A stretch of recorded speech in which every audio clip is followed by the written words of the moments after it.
King cobra इस महिला के माथे पर किस करता है और उसे पता चला कि वो जल्द ही गर्भवती हो गई थी। और खिड़की पर किंग कोबरा ने महिला को आशीर्वाद दिया और अपने मुंह से महिला के पेट पर एक फूल फेंका और पलक झपकते ही फूल महिला के पेट में समा जाता है। और फिर डॉक्टर ने बच्चे की जांच की तो उसने देखा कि बच्चा पेट में एक सांप के साथ खेल रहा था, जिसे देखकर महिला और डॉक्टर बहुत हैरान होते हैं। उसने सोचा था कि उसे सांप ने आशीर्वाद दिया होगा। और घर लौटने के बाद महिला मंदिर से सांप उठाती है, जिससे आदमी हैरान होता है और महिला सांप की पूजा करने लगती है और आदमी उसे देखता रहता है। यह दृश्य जब पड़ोसी के बुढ़िया चाचा ने देखा तो वो दंग रह गया और कहा कि हमारे शहर में नाग राजा की पूजा करने की आपकी हिम्मत कैसे हुई, क्योंकि शहर का सबसे अमीर आदमी जिससे सब लोग डरते हैं वो ईगल किंग की पूजा करता है और वह सांपों से नफरत करता है, इसलिए वो स्पष्ट रूप से उसके खिलाफ जा रही है। और यह देखकर उसका पति भी बहुत गुस्सा करता है। और फिर वो दोनों नाग की मूर्ति को लेकर नदी के किनारे जाते हैं और फिर से नदी में से एक बड़ा नाग बाहर आता है, जिसे देखकर महिला का पति बहुत हैरान होता है और उसे देखता रह जाता है।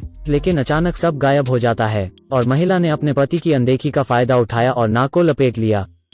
और महिला ने नदी में पत्थर फेंक दिया और पति ने छींटे देखे तो उसे लगा कि पत्नी ने नाग फेंक दिया है, लेकिन महिला उसे चुपके से जमीन में गाड़ देती है और उस छोटे से छेद को फिर से मिट्टी से भर देती है। और सर्प राजा उस आदमी के घर में घोंसला बनाते हैं और इसे देखकर आदमी को बहुत गुस्सा आता है और वो महिला को उस नाग की पूजा करते हुए देख लेता है और बहुत गुस्सा करता है, जिससे महिला भी डर जाती है। और महिला को एक गहरा सबक सिखाने के लिए उसने जादूगरों को विशेष रूप को आमंत्रित किया। आखिरकार सांप राजा के साथ खिलवाड़ करना आसान नहीं है। जादूगर आदमी के घर से सांप भागने के लिए एक बुरी आत्मा को बुलाने के लिए जादू करता है और अंदर सर्प राजा तुरंत खतरे को भांप लेते हैं और एक जोर की दहाड़ के साथ बाहर आते हैं, जिससे बुरी आत्मा वापस चली जाती है। इससे जादूगर भी हैरान होता है, लेकिन जादूगर ने मंत्र जारी रखा और सांप के घोंसले के चारों ओर एक जादू की परत बना दी और सर्प राजा को एक जगह सील कर दिया गया। और जादूगर ने हंसते हुए संगबियाओं से कहा कि सर्प राजा का समाधान हो गया है।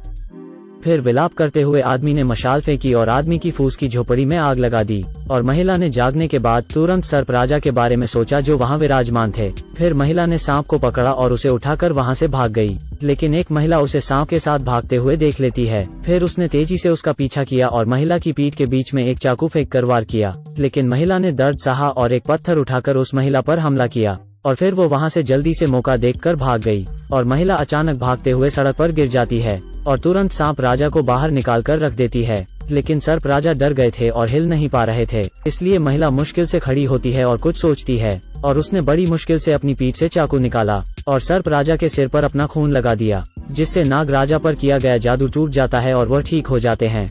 गुस्से में सांप को होश आता है कि आदमी अभी भी उसका घोंसला खोद रहा है, इसलिए वो तुरंत उनके पास जाता है। लेकिन इस समय सांप राजा ने महिला की चीख सुनी और वो तुरंत उसके पास भागते हैं।